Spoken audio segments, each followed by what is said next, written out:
Hello, boys and girls. This is Mrs. Matina.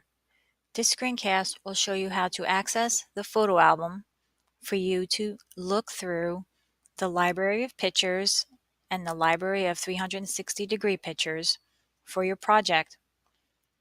First, from this hyperdoc, scroll down to the area where you can explore the photo album.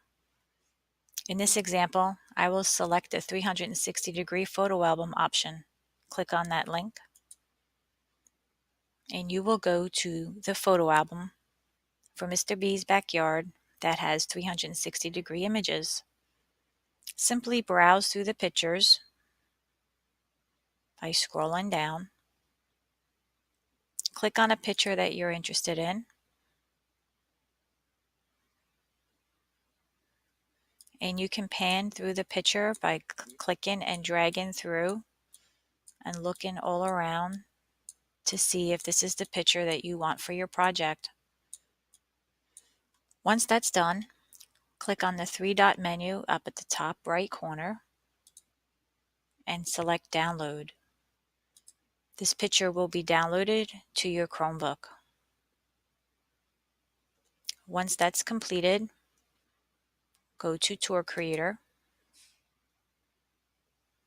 click on your project,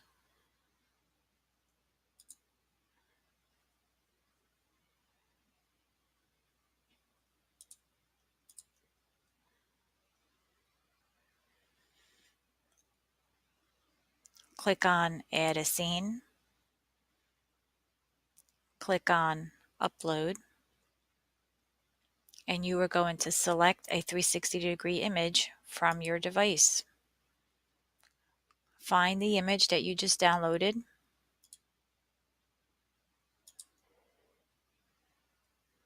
and click Add Scene. You just uploaded your picture into Tour Creator for a scene that you can complete. I hope you found this screencast helpful.